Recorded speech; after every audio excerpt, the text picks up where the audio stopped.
സ്വന്തം ഭാര്യയോടും ജന്മം നൽകിയ കുഞ്ഞിനോടും ഇല്ലാത്ത സ്നേഹമല്ലേ മറ്റുള്ളവരുടെ കുടുംബം തകർക്കാൻ നടക്കുന്ന ഇവളെ പോലുള്ള വൃത്തിയിട്ടവളോട്. അയ്യോ, എന്തിനാ നിർത്തിയത്? തല്ലിയങ്ങ് കൊല്ല്. എന്നെ കൊന്നാലും നിങ്ങളുടെ മനസ്സിലിരിപ്പ് നടക്കില്ല മനുഷ്യ, അതോർത്തോ.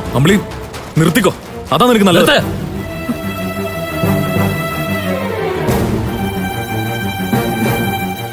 എന്തൊക്കെ ഇവിടെ നടക്കുന്നത്? അച്ഛൻ കേട്ടില്ല ഇവള് പറയുന്നത്. അമ്പിളി മതി, നീ രഘുവിനെ കൂട്ടിക്കൊണ്ട് അകത്തേക്ക് പോ. അല്ല മാവ, ഞാൻ രഘു, ഞാൻ പറയുന്ന മനസ്സിലാക്ക്. ഞാൻ ആദ്യം ഈ കുട്ടിയോടൊന്ന് സംസാരിക്കട്ടെ. ദൈവത്തോർത്ത് നീയും അമ്പിളിയും കൂടെ അകത്തേക്ക് പോകും.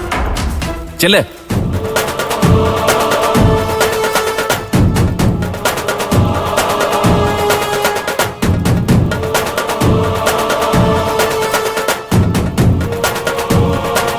എന്താ അമ്മി, എന്തൊക്കെയത്? മാഷേ, എനിക്ക് കുറച്ച് വെള്ളം വേണം. അമ്മി കയറിയിരിക്കെ.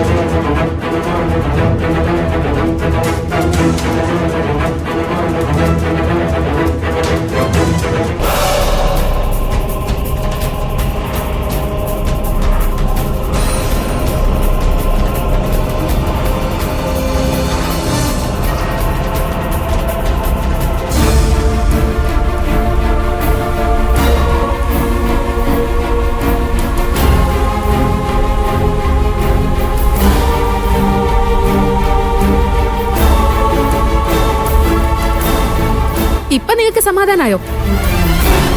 എന്തിനു വെറുതെ ഓരോന്ന് പറയുന്നത്? നീന്റെ കാര്യം നോക്കാം. എന്റെ വായ അടപ്പിക്കാൻ നിങ്ങൾ നോക്കണ്ട. അവളെ കാണുമ്പോ നിങ്ങൾക്ക് എന്ത് ഇത്ര ഇളക്കം? എത്ര പണം വേണമെങ്കിലും തരാന്നൊക്കെ പറയുന്നുണ്ടായിരുന്നല്ലോ. അവിടെ ചോദിക്കുമ്പോ എടുത്തു കൊടുക്കാൻ എവിടെ ഇത്രയും പണം ഇരിക്കുന്നേ? അതിനവൾ എപ്പോഴാ പണം ചോദിച്ചത്? അപ്പൊ ഇപ്പൊ അവളെ കാണിച്ചത് നിങ്ങളുടെ കണ്ണില് തെറ്റല്ല അല്ലേ? അല്ല എടി, ആ സ്വർണ്ണം എടുക്കേണ്ടത് ഞാൻ തന്നെയല്ല നിന്നോട് പറഞ്ഞേ. പക്ഷെ അത് കേൾക്കാതെ എന്നെ നിർബന്ധിച്ച നീയാ. ഓഹോ, അപ്പൊ ഞാനാണ് തെറ്റുകാരി. ശരിയാ, ആ നശിച്ച സ്വർണം എടുക്കാന്ന് ഞാൻ പറഞ്ഞതാ.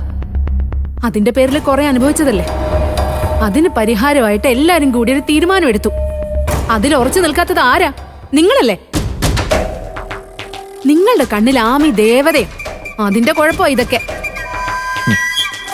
അതെടി, നിനക്ക് അങ്ങനെയാണ് തോന്നുന്നെങ്കിൽ അങ്ങനെ തന്നെ കൂട്ടിക്കോ. അപ്പൊ എന്റെ മനസ്സിനോ വിഷമത്തിലോ രഘുവേട്ടന് ഒരു വിലയില്ലെന്നാണോ? അതാണോ ഈ പറഞ്ഞതിന്റെ അർത്ഥം? അതെ, ഇതിപ്പോ ചോദ്യം ഉത്തരം പറഞ്ഞ നീ തന്നെയല്ലേ. ഇനിയിപ്പോ ഞാൻ എന്ത് പറയാനാ?